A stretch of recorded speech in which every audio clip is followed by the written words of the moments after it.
గత వారం మొదటి 3 వచనాలు ధ్యానం చేశాం. 4వ వచనం నుంచి నేను చదువుతా ఉన్నాను. 4, 5, 6, 7 వచనం. అయితే కాలం పరిపూర్ణమైనప్పుడు దేవుడు తన కుమారుని పంపెను. ఆయన స్త్రీ యందు పుట్టి మనము దత్తపుత్రులను కావాలని ధర్మశాస్త్రానికి లోబడి ఉన్న వారిని విమోచించడమే ధర్మశాస్త్రానికి లోబడిన వారాయన. మరియు మీరు కుమారులైనందున నాయన తండ్రి ఆయన మొదలుపెట్టు తన కుమారుని ఆత్మను దేవుడు మన హృదయంలోనికి పంపెను. కాబట్టి నువ్వు ఇక దాసుడు కావు, కుమారుడివే. కుమారుడు అయితే దేవుని ద్వారా వారసుడు. చిన్న ప్రార్థన. ప్రేమ గల తండ్రి, కృపమైన ఈ ఉదయకాల సమయం ముందు మీ కృపా స్నేహితులకు వచ్చిన నన్ను మాత్రం మీరు జ్ఞాపకం చేసుకుని మీ దైవ వాక్యం ద్వారా మాతో మాట్లాడి నాలో నుండి మీ మాటలను మీ సంఘములకు పలికించి ధైర్యపరిచి బలపరిచి మీ వాక్యం ద్వారా మమ్మల్ని ఉదక స్నానం చేసి మీ సారూప్యతలకు మార్చి మీరే మాకు సహాయం చేయాలి. యేసుక్రీస్తు నామములో ప్రార్థన అడిగి పెట్టుకుంటున్నాం తండ్రి. ఆమేన్. ఒకనొక పట్టణం ముందు ఒక ధనవంతుడు ఉన్నాడు. ఆ ధనవంతుడికి పిల్లలు లేరు. ఒక రోజున ఒక రోడ్డు పక్కన కనీసం పాడేసినటువంటి ఒక కుమారుడు కనబడితే అప్పటికే ఆశ కలిగినటువంటి ఆ ధనవంతుడు ఆ పిల్లవాడిని తీసుకెళ్ళి పెంచుకుని ఒక రోజున లీగల్గా దత్తత తీసుకున్నాడు. ఇప్పుడు ఆ పిల్లోడు ఏమయ్యాడంటే ఆ తండ్రికి కుమారుడు అయ్యాడు. ఇప్పుడు కుమారుడు అయ్యాడు కాబట్టి వారసుడు కూడా ఆయనే. ఇప్పుడు వారసుడు అయ్యాడు కాబట్టి తండ్రి ఆస్తి అంతా కూడా ఎవరిదే? కుమారుడే. ఈ మాటలు నేను ఎందుకు గుర్తు చేశానంటే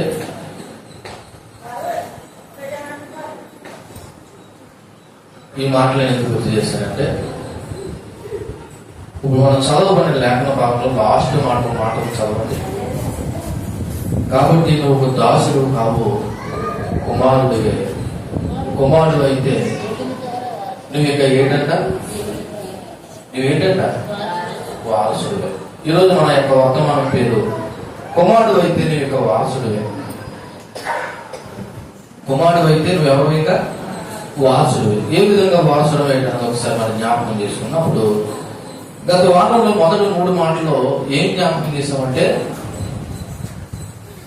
నువ్వు బాలుడు అయినంత వరకు నువ్వెవడవే? దాసుడివి.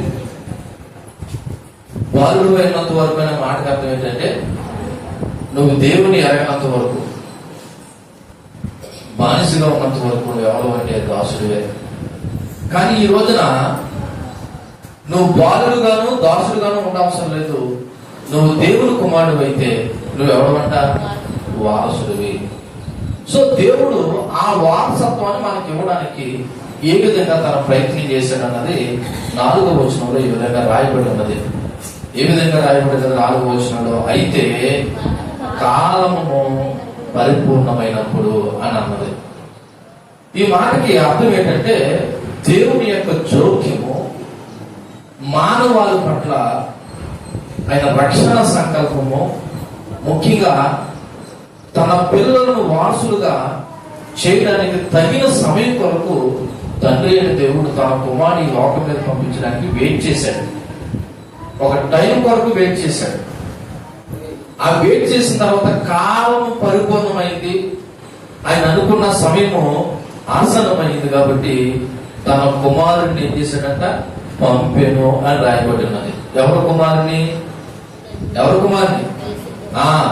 పరలోకమందున్న తండ్రి ఈ ధర్మశాస్త్రం అనబడుతున్న దాస్యము కింద ఉన్న ప్రజలను విడిపించడానికి, ఆత్మ సంబంధమైన కుమారత్వాన్ని మనకు అనుగ్రహించడానికి యేసుక్రీస్తుని ఈ లోకానికి పంపాడు. అది కూడా తగిన సమయం చూసుకుని పంపాడు. దీనికి సాదృశ్యంగా దానియేలు గ్రంథము 9వ అధ్యాయము 24, 27 వచనాలు ఇవి బలపరుస్తూ ఉన్నాయి. దానియేలు గ్రంథము 9వ అధ్యాయము 24, 27 వచనాలు ఒకసారి మనం చదువుతాం. మానుపుటకును పాపమును దోషము నిమిత్తము ప్రాయశ్చిత్తము చేయుటకు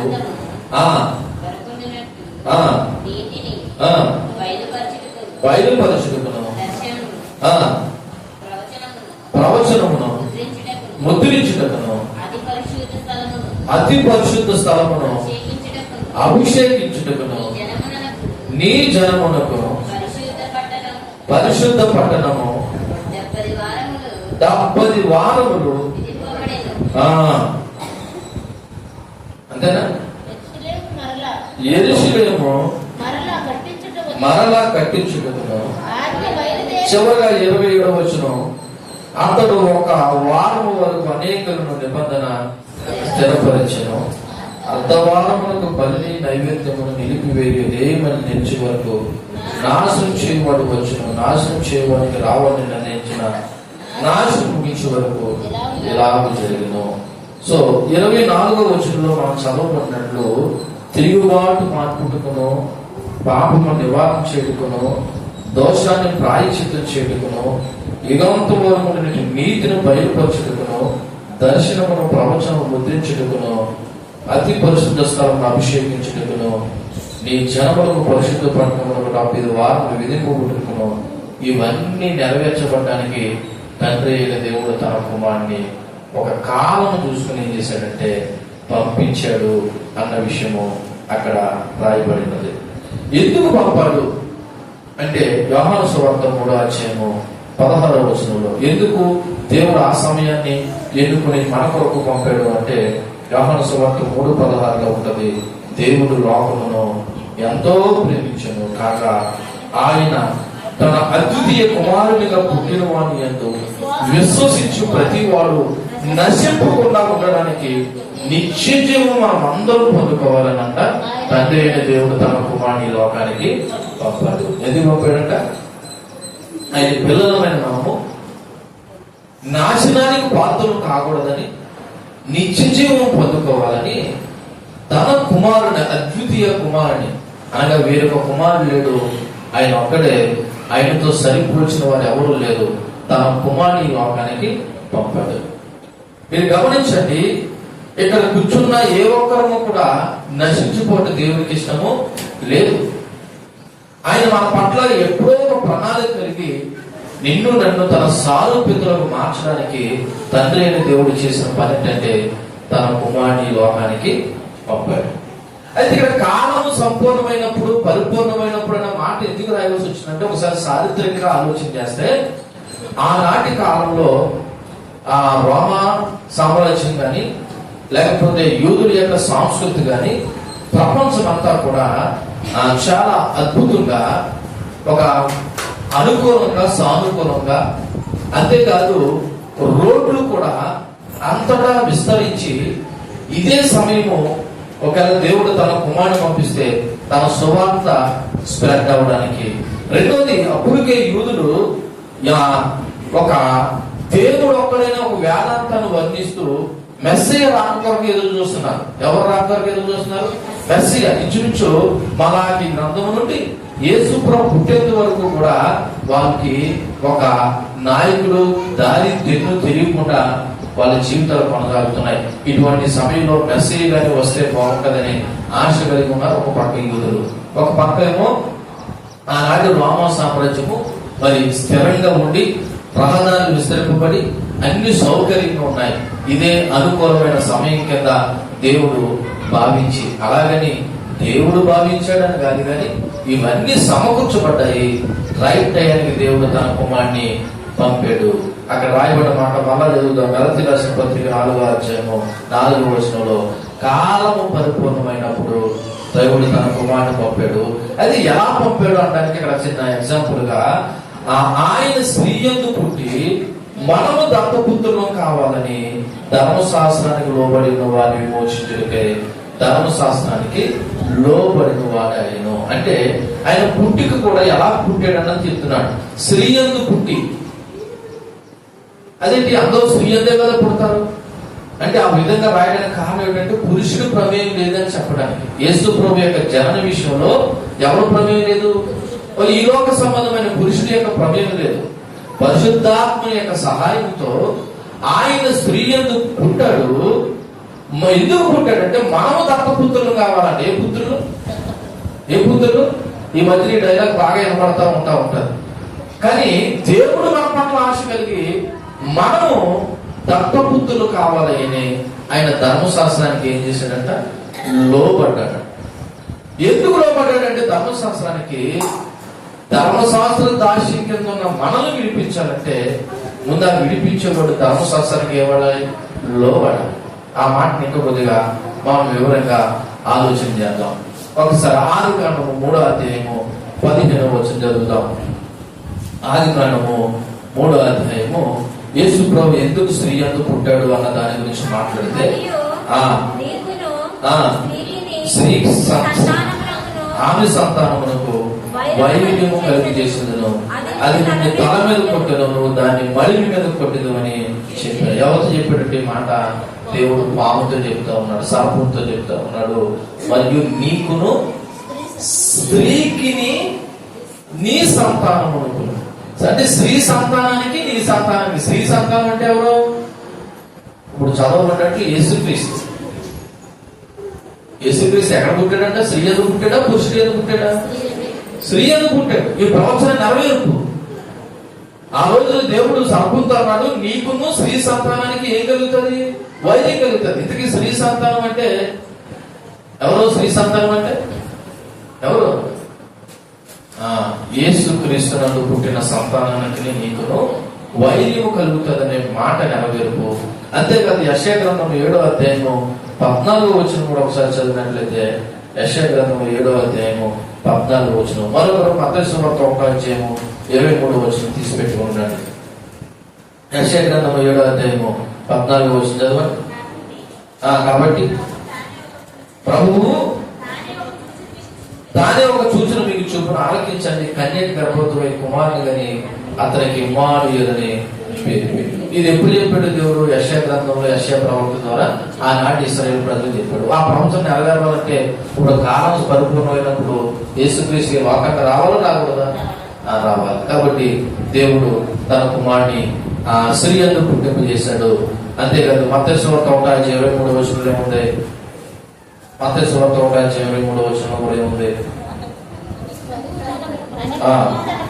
ప్రభు తన ప్రవక్త ద్వారా పలికిన మాట, అదే యెషయా తన ప్రవక్త ద్వారా పలికిన మాట నెరవేరుకున్నట్లు ఇదంతా జరిగింది. పేరుకు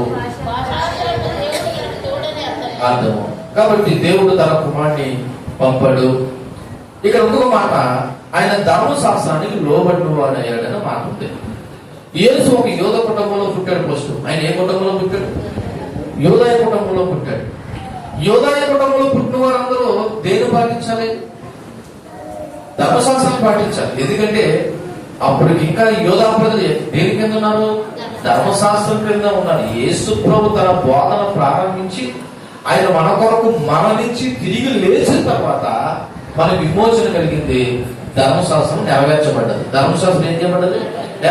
అప్పటికి ఇంకా యేసు ప్రభు మన కొరకు మరణించలేదు. కాబట్టి ఇప్పుడు యేసు ప్రభు కూడా ఎవరి కింద ఉండాలా? ధర్మశాస్త్రం కింద ఉండాలి. ఎందుకంటే ఆయన ఏ కుటుంబంలో పుట్టాడు? యూదుల కుటుంబంలో పుట్టాడు. కాబట్టి ఆయన పాపం లేనివాడు. కాబట్టి ధర్మశాస్త్రాన్ని పూర్తిగా నెరవేర్చేశాడు. ఏమి లేనివాడు. కానీ ఇశ్రాయేలు ప్రజలు మాత్రం ధర్మశాస్త్రాన్ని ఎప్పుడు నెరవేర్చలేకపోయారు. ఎందుకంటే అందులో ఉన్న 10 ఆజ్ఞలు కూడా వాళ్ళు సరిగా ఎప్పుడు పాటించలేకపోయారు. కానీ దేవుడు తన కుమారుడు పాపం లేనివాడు కాబట్టి ఆయన ధర్మశాస్త్రం పూర్తిగా నెరవేర్చేశాడు.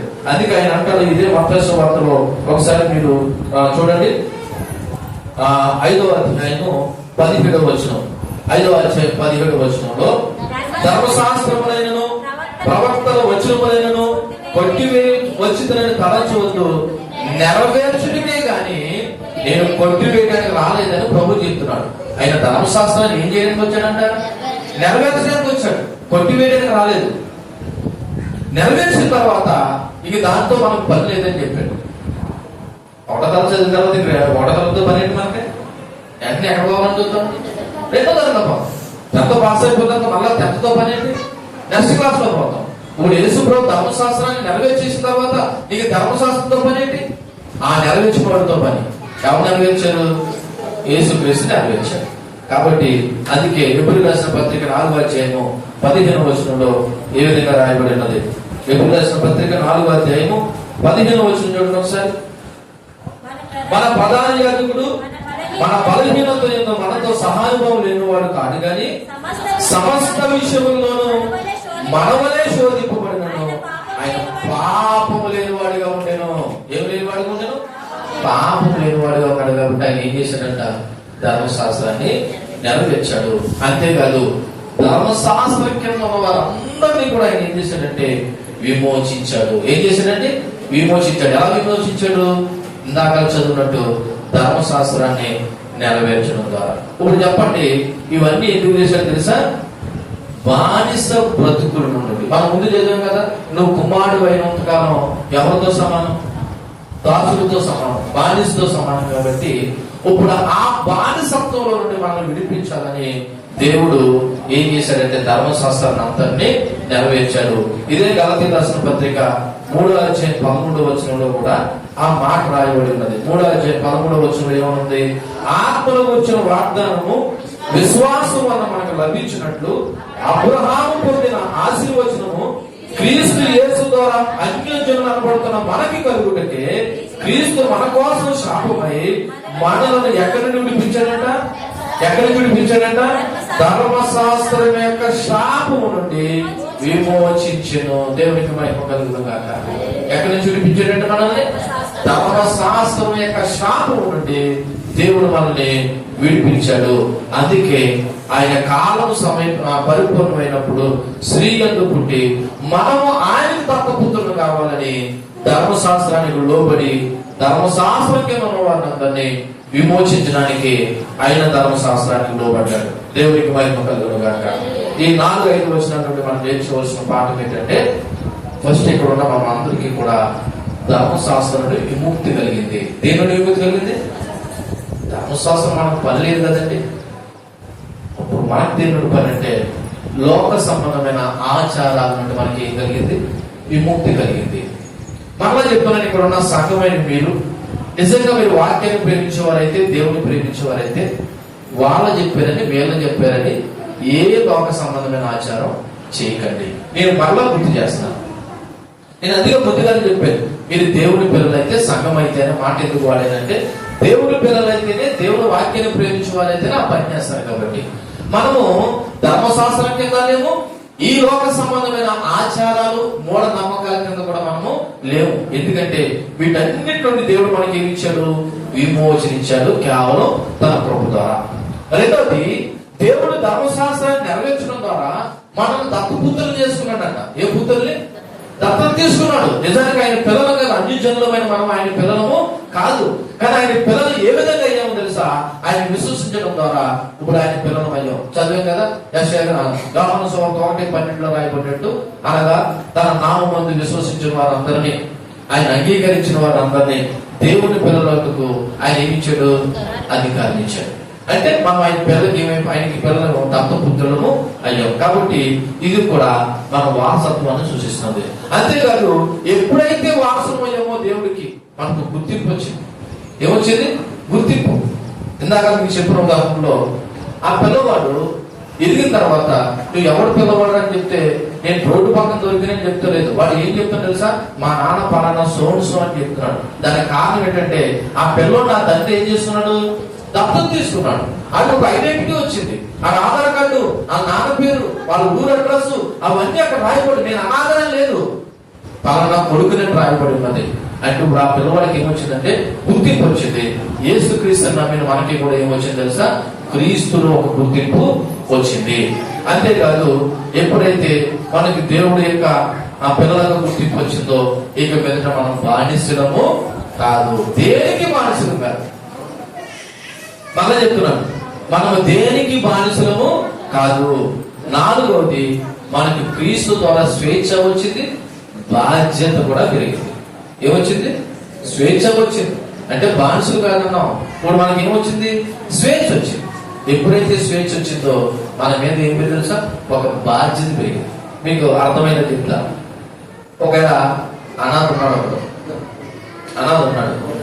ఆయన ఇష్టం వచ్చినట్టు అటు తిరుగుతున్నాడు. ఆయనకు ఒక బాధ్యత లేదు, ఒక భయం లేదు. కానీ దేవుడు మనల్ని బానిసత్వం నుండి విడుదలించి స్వేచ్ఛ ఇచ్చాడు.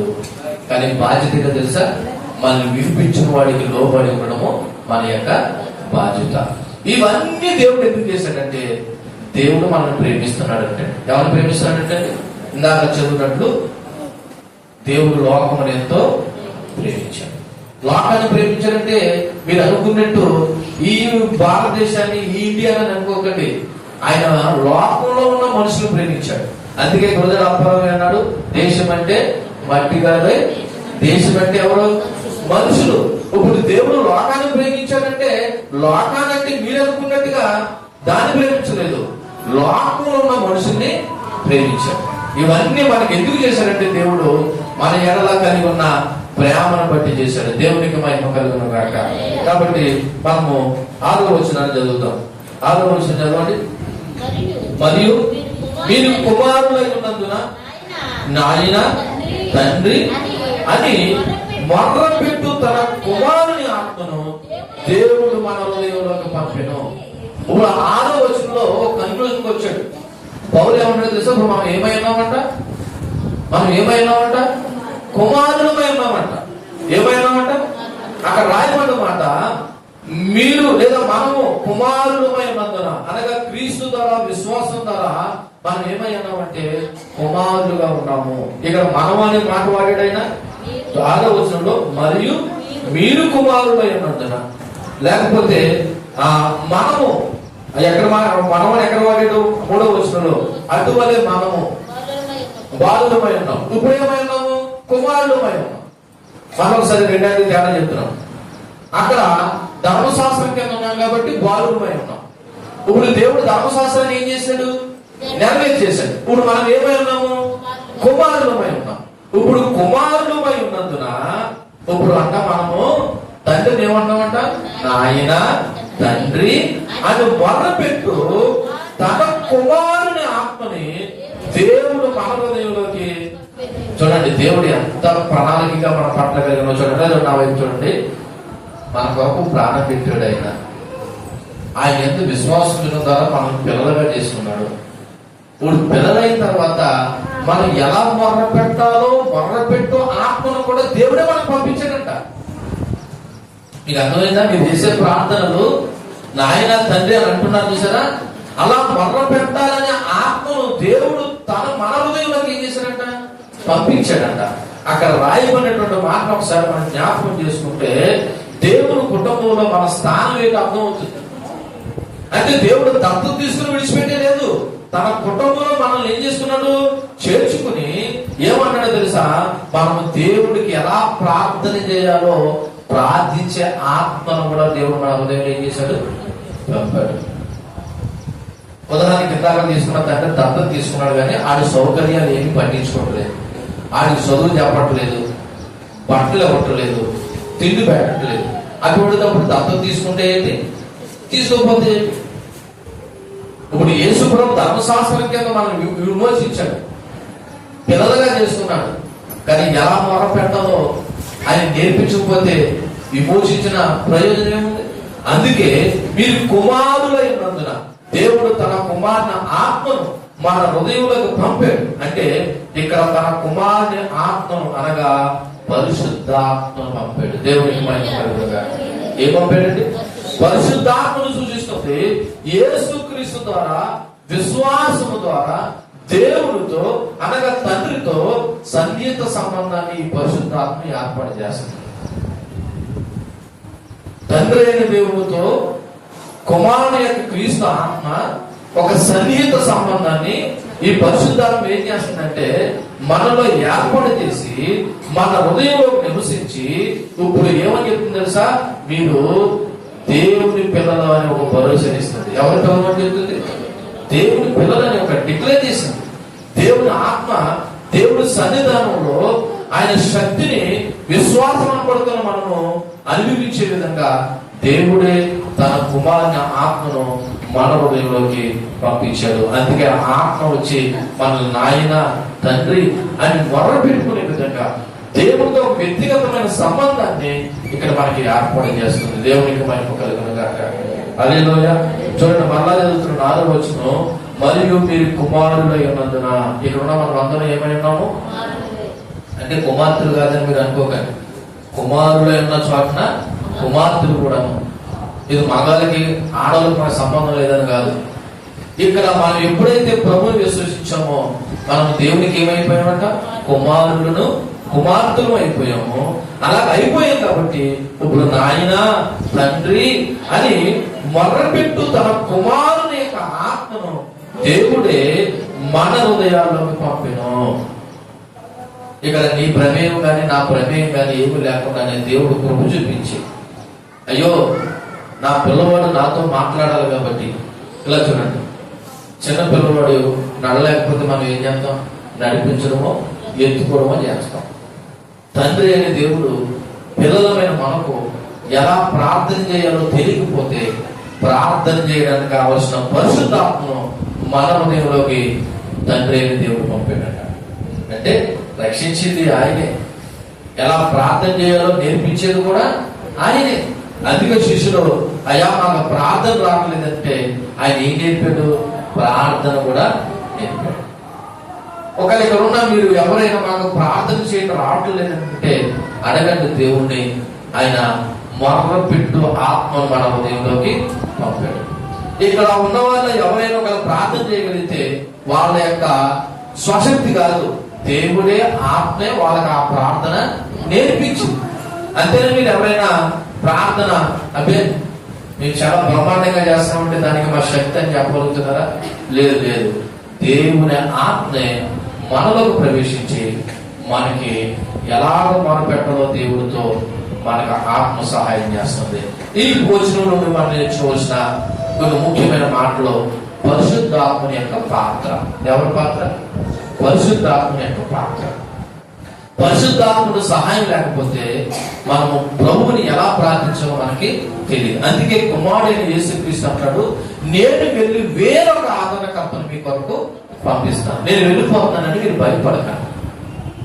నేను వెళ్ళడం మంచిది. నేను వెళ్ళకపోతే మిమ్మల్ని నడిపించే నాయకుడు లేదా ఎలా మొరపెట్టాలో ప్రార్థించే ఆత్మ రాదు. కాబట్టి నేను వెళ్ళడం మంచిదని చెప్పి ఆయన వెళ్ళిపోవడం కాకుండా వేరొక ఆదరణకర్తను అనగా పరిశుద్ధాత్మను మన మీదకి ఎప్పటికీ కూడా భూమి మీద పరిశుద్ధాత్ముడు మన తోడుగా ఉన్నాడు. దేవునికి మహిమ కలుగును గాక. కాబట్టి తండ్రికి కుమారునికి మధ్య దేవుని పిల్లలుగా మనం గుర్తింపుని ఇచ్చింది ఏంటో తెలుసా? పరిశుద్ధాత్మ. మీరు గమనించండి, నా అనుభవంలో ఉన్న ఒక మాట చెప్తున్నాను. నేను ప్రభువుని ఎరగక ముందు దేవుడితో లేదా కుమారుడైన క్రీస్తుతో నాకు అంత సంబంధం ఏమీ లేదు. ప్రార్థనకి వస్తున్నాను, సినిమా పాటలు పాడుతున్నాను. ప్రార్థనకి వస్తున్నాను, సినిమాలు చూస్తున్నాను. ప్రార్థనకి వస్తున్నాను, అల్లరిచలగా తిరుగుతున్నాను. కానీ ఒక రోజు రాత్రి దేవుని ఆత్మను సంధించింది, దేవుడితో సంబంధాన్ని ఏర్పాటు చేసింది. అప్పటి నుండి నా బ్రతుకులో మార్పు కలిగింది. ఇప్పుడు చెప్పండి, దేవుడికి నన్ను కలిపింది ఏంటో తెలుసా? దేవుని యొక్క ఆత్మ. అందుకే దేవుడే స్వయం అంటాడు, నా తండ్రి ఎందరూ ఆకర్షిస్తేనే వారే నా యొక్కకి వస్తానంటారు. పరిశుద్ధాత్మను ఆకర్షించకుండా ఎవరు కూడా తండ్రి యొక్కకి రాలేదండి. ఈ రోజు దేవుడి కొరకు మనం బ్రతకాలంటే పరిశుద్ధాత్మ యొక్క పాత్ర మనం గ్రహించాలి. అందుకే మనము పరిశుద్ధాత్మ యొక్క సహాయంతో మొరపెట్టి, ప్రభా నన్ను ఆకర్షించండి ప్రార్థన చేయండి. ఎందుకు తెలుసా? దేవునికి కుమారునికి మధ్య సంబంధాన్ని ఏర్పాటు చేసేది కేవలం పరిశుద్ధాత్మను మాత్రమే. రెండోది, అబ్బా తండ్రి అనే మాట దేవునితో మనకున్న వ్యక్తిగత సంబంధాన్ని సూచిస్తుంది. అంత ధైర్యంగా ఎవరు ఇప్పుడు ఇలా చూడండి, నేను విమర్శించడానికి మాట్లాడట్లేదు, కానీ మన దేవుడి దగ్గరికి వెళ్ళి ధైర్యంగా తండ్రి నాయన అబ్బా అని ఒక కన్న తండ్రితో మాట్లాడుకున్నట్టు మాట్లాడుకుంటాం. కారణం తెలుసా? ఆ వ్యక్తిగత స్వేచ్ఛ దేవుడు మనకి ఇచ్చాడు. ఈ లోక సంబంధమైన ఏ పురుషుడి దగ్గరికి వెళ్ళి నేను నానా అంటానంటే ఏదో వరుసగా నానా ఉంటాడేమో కానీ నీ బాగోగులు చూసుకోదు. ఈ లోక సంబంధమైన తల్లి దగ్గరికి వెళ్ళి అమ్మ అంటానంటే ఏదో వరుసగా అమ్మ అని అనమంటదేమో కానీ ఆమె నీ బాగోగులు చూసుకోదు. కానీ మన తండ్రి అబ్బా నాయన అని పిలవడం ద్వారా ఆయనకి మనకి ఒక వ్యక్తిగతమైన సంబంధాన్ని దేవుడు ఏర్పాటు చేశాడు. మూడవది, పరిశుద్ధాత్మ మన హృదయంలోకి రావడం ద్వారా మనలో శాంతి సమాధానం కలుగుతుంది. ఇది మెయిన్ ఇంపార్టెంట్. పరిశుద్ధాత్మ మన హృదయంలో రావడం ద్వారా ఏం జరుగుతుంది? శాంతి సమాధానం. గుర్తుపెట్టుకోండి, పరిశుద్ధాత్మను కలిగి ఉన్న హృదయాల్లో శాంతి సమాధానంతో నెమ్మదితో ఉండాలి. కంగారు పడకూడదు, గాబరా పడకూడదు. మీకు గుర్తు చేశాను, ఏము తిందుమా ఏము త్రాగుమని కూడా ఈరోజు ఆలోచన చేయాలి. ఎందుకంటే వీళ్ళలో ఎవరు పనిచేస్తున్నారో తెలుసా? పరిశుద్ధాత్మను పనిచేస్తున్నారు. గుర్తుపెట్టుకోండి, దీని ద్వారానైనా పరిశుద్ధాత్మ మనలో ఉన్నాడో లేదో అర్థమవుతుంది. పరిశుద్ధాత్మ మనలో ఉంటే మనకి ఏముంటుందో తెలుసా? శాంతి, సమాధానం, నెమ్మది. అది లేదు ఇది లేదనేటువంటి అసంతృప్తి మనలో ఉండదు. ఉన్నదానిలోని సంతృప్తి చెందాలనే మనసు మనకు వస్తుంది. నాలుగోది, ఫైనల్ గా మనం దేవుని పిలవమని ఈ మాట గుర్తు చేస్తుంది. అబ్బా నాయన తండ్రి అన్నామంటే అర్థం ఏంటి? మనం ఎవరి పిల్లలము? దేవుని పిల్లలైతేనే కదా ఆ మాట అనగలుగుతాం. ఈ 6వ వచనంలో మనం నేర్పుతున్న 4 మాటలు, ఇప్పుడు అబ్బా తండ్రి నాయన అని పిలవడానికి పరిశుద్ధాత్ముడు సహకరిస్తున్నాడు. రెండవది, అబ్బా తండ్రి అనే మాట అనడం ద్వారా దేవుడితో వ్యక్తిగతమైన సాన్నిధ్యం ఏర్పడ్డది. మూడవది, పరిశుద్ధాత్మను మన హృదయంలో రావడం ద్వారా శాంతి సమాధానం కలుగుతుంది. నాలుగవది, అబ్బా తండ్రి నాయన అనడం ద్వారా మనం దేవుని పిల్లలని గుర్తు చేస్తాం. ఎవరి పిల్లలండి? దేవుని పిల్లలు. మరి దేవుని పిల్లలు అయితే ఎంత జాగ్రత్తగా ఉండాలి, ఎంత భయంతో ఉండాలి, ఎంత భక్తితో ఉండాలి అన్నది మీరు ఆలోచించేయండి. చివరిగా 7వ వచనం చెప్పి మనం ముగించుకుందాం. 7వ వచనంలో కాబట్టి, ఏమంటే కాబట్టి అనే మాట ఒక్కసారి వివరంగా ఆలోచన చేద్దాం. కాబట్టి అనే మాట పైనున్న 6 వచనాలకు సంబంధించింది. పైనున్న 6 వచనం ఒకసారి 6 వచనం గుర్తు చేస్తున్నాను. మొదటి వచనం రండి. మరియు నేను చెప్పింది ఏమనగా, వారసుడు అన్నిటికీ కర్త ఉన్నను, బాలుడైనంత కాలం అతనికి దాసునికి ఏ భేదం లేదు. బాలుడైనంత వరకు దాసుడికి ఆ కుమారుడికి ఏ భేదం లేదు. ఎందుకు లేదు? వాడు బాలుడుగా ఉంటాడు. ఒక రోజున తండ్రి నిర్ణయించిన కాలాన్న వారసులను ప్రకటిస్తాడు. అంతవరకు ఆ ఇంట్లో దాసుడు ఎంతో, ఈ బాలుడు కూడా అంతే. అందుకే 2వ వచనంలో తండ్రి చేత నిర్ణయం దినం వచ్చే వరకు అతడు సంరక్షకులకి గృహ నిర్వాహకులకి అధీనంలో ఉంటాడు. అంటే యేసు ప్రభు వచ్చేంత వరకు ఈ యూదులు అనబడుతున్న వారు కానీ మానవ జాతి అంతా కూడా దేనికి ఉందంటే, దేని కింద ఉన్నారంటే ధర్మశాస్త్రం కింద ఉన్నారు. 3వ వచనం, అటువలే మనము బాలులమైనప్పుడు లోక సంబంధమైన మూల పాఠములకు లోబడి దాసులమై ఉన్నాం. ఎప్పటి వరకును యేసుక్రీస్తు లోకానికి వచ్చేంత వరకు ఈ మూల పాఠములకు వాటి వైపు దాసులమై ఉన్నాం. అయితే 4వ వచనంలో కాలం సంపూర్ణమైనప్పుడు తండ్రి అయిన దేవుడు తన కుమారుని ఏం చేశాడు? ఈ లోకాన్ని పంపించి ఏం చేశాడు? ధర్మశాస్త్రం కింద ఉన్న వాళ్ళందరినీ విడుదల కలుగు చేశాడు, విమోచన కలుగు చేశాడు. విమోచన కలుగు చేసి మనల్ని ఏం చేసుకున్నాడు? దత్తత తీసుకున్నాడు. ఏం తీసుకున్నాడు? దత్తత తీసుకున్నాడు. దత్తత తీసుకున్న తర్వాత మనం ఏమన్నాం? ఆయన్ని నాయన, తండ్రి, అబ్బా అన్నాం. అలా అర్థం తర్వాత ఆయన మనం ఏమైపోయాము? పిల్లలం అయిపోయాము. కాబట్టి 7వ వచనం, పిల్లలం అయిపోయాం కాబట్టి నువ్వు ఇక ఎవడో కాదు, దాసుడు కాదు, ఎవడో మరి కుమారుడివి. మరి కుమారుడు అయితే నువ్వేమయ్యావంట?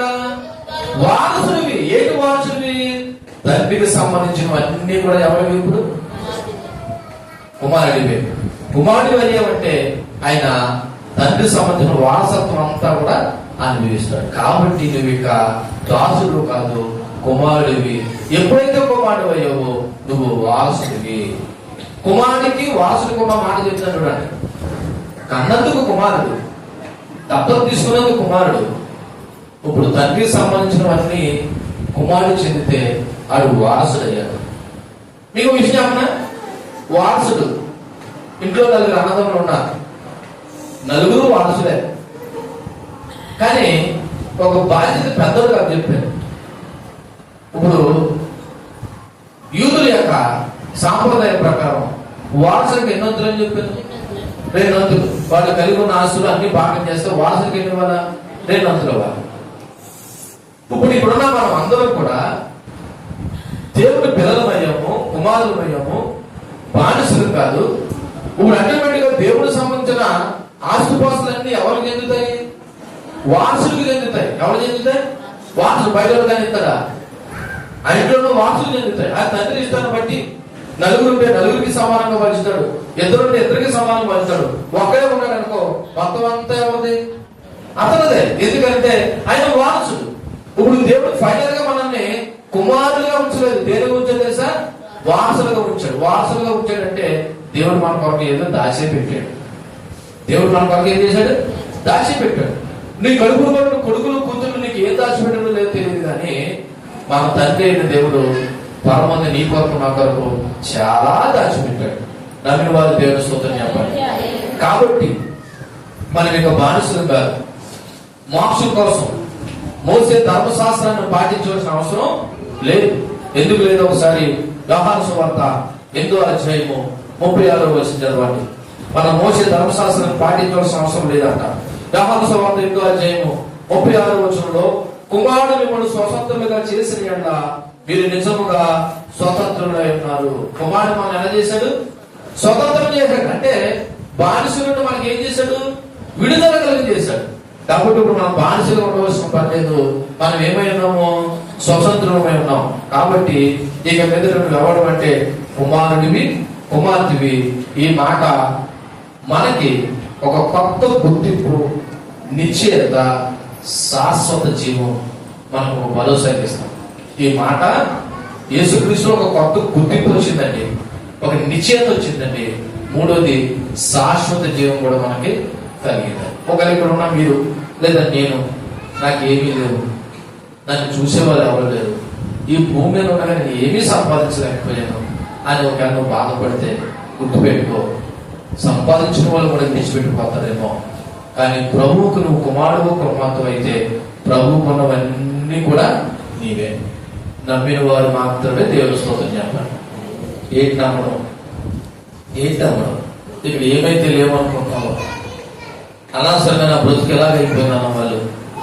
ప్రభు నమ్ముకున్నందుకు నువ్వు నిజంగా ఆయన కుమారుడు కుమార్తె అయితే నిత్య రాజ్యానికి నువ్వు వారసుడు అనే విషయాన్ని మర్చిపోవద్దు. ఎప్పుడైతే మనం దేవుడు కుమారుమయ్యామో అల్టిమేట్గా దేవుడు ద్వారా అన్నిటికీ వారసులమయ్యాం. ఎప్పుడైతే దేవుడు కుమారులమయ్యామో అల్టిమేట్గా దేవుడు ద్వారా అన్నిటికీ మనం ఏమయ్యాం? మీకు విషయం చెప్పినా, దేవుడు నీకు పుణ్యం ఇస్తానని అంటలేదు. దేవుడు అన్ని కూడా ఎవరివి? మనమే. ఎందుకంటే మనం దేవుడికి ఏమయ్యాము? కుమారుడు కాదు, అంతకు మించి వారసులు అయ్యాం. వారసులుగా అన్ని ఎత్తారు తెలుసా? వారసులుగా అన్ని ఎత్తారు. మీరు గమనించారో లేదో, ఒక 4 కొడుకులు ఉన్న వారసులుగా ఒకరు పెట్టుకుని ఆ పరిపాలన అంతా చేయడానికి తండ్రి తన ఆస్తిని ఇచ్చినట్టు, తండ్రి అయిన దేవుడు మనం ఎప్పుడైతే కుమారుమయ్యామో వారసులుగా చేసుకుని కుమారుడు సంబంధించిన తండ్రికి సంబంధించిన అన్ని కూడా ఏం చేయాలంటే మనకి వారసత్వంగా దేవుడు చేశాడు. అవును కదా? ఒకసారి ఎఫెసీయుల రాసిన పత్రిక 1వ అధ్యాయము 3, 4, 14 వచ్చినంతా ఆ విషయం నేర్పుతుంది. ఎఫెసీయుల రాసిన పత్రిక 1వ అధ్యాయము 3వ వచనం నుంచి, మన ప్రభువైన యేసుక్రీస్తు తండ్రి అయిన దేవుడు స్తుతింపబడును గాక.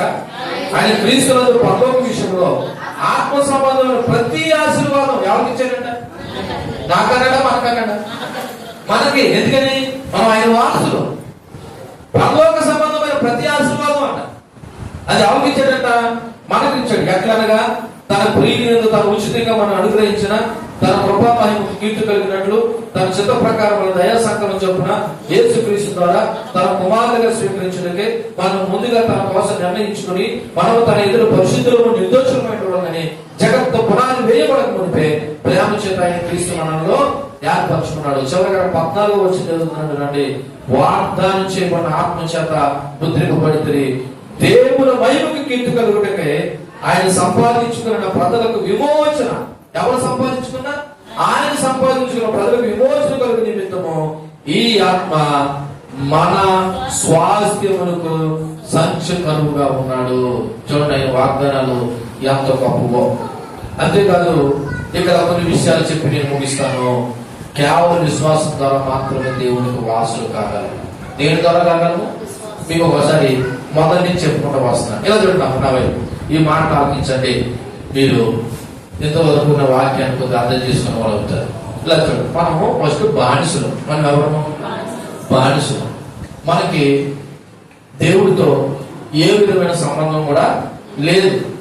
దేవుడితో మనకి ఏ విధమైన సంబంధము లేదు. కానీ దేవుడు తన కృపలో ఏం చేశాడంటే మనకి విడుదల కలుగు చేశాడు. ఏం చేశాడు? విడుదల కలుగు చేశాడు. ఏ విధంగా కలుగు చేశాడంటే ఆయన మన కొరకు పుట్టి మన పాపల నిమిత్తం చనిపోయి ఆయన యందు విశ్వాసించిన వారిని విడుదల కలుగు చేయడానికి తన కుమారుని లోకానికి పంపాడు. వచ్చాడు, మనందరి కొరకు మరణించాడు. మరణించి ఆయన మరలా పరలోకానికి వెళ్ళిపోయాడు. ఇప్పుడు ఏం చెప్పాడు తెలుసా? ఇదిగో పరిశుద్ధాత్మను మీకు ఆదరణకర్తగా ఇస్తున్నాను. నా నామమందు విశ్వాసించిన వారందరూ పిల్లలవుతారు. పిల్లలైన వారు ఏమవుతారంటే వారసులు అవుతారు అని చెప్పాడు. దీని అంతరికి మూలం ఏంటంటే ఆయన నమ్మడం. అంతే. ఏంటండి? ఇప్పుడు దేవుడికి వారసులు ఎలా అవుతాం? విశ్వాసం ద్వారా అవుతాం. ఎలా అవుతాం? విశ్వాసం ద్వారా దత్తపుత్రులమయ్యాము, దత్తపుత్రులే కుమారులమయ్యాము, కుమారులు ప్రేమయ్యామంటే వారసులమయ్యాము. ఇక్కడున్న మనం అందరం దేవునికి వారసులు అవ్వాలంటే ఫస్ట్ ఇక్కడున్న మనం అందరము దేవుని ఏం ఉంచాలా? ఏముంచాలండి? విశ్వాసం ఉంచాలి. దేవునికి మహిమ కలిగిన గాక. ఏముంచాలండి? విశ్వాసం ఉంచాలి. దేవుని యందు విశ్వాసం ఉంచితేనే మనం వారసులు అవుతాం.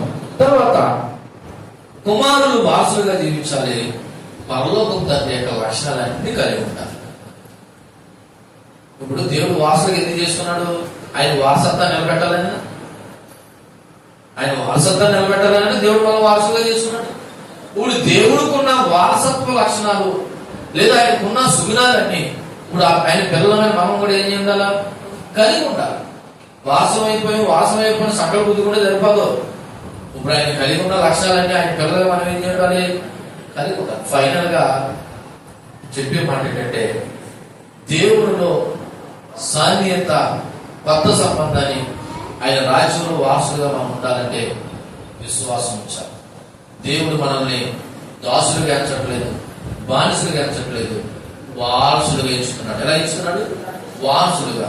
వారసులు అవ్వాలంటే కుమారుడు అవ్వాలి, కుమారుడు అవ్వాలంటే దత్తపుత్రుడు అవ్వాలి, దత్తపుత్రుడు అవ్వాలంటే విశ్వాసులు అవ్వాలి. అలా చెప్తున్నాను.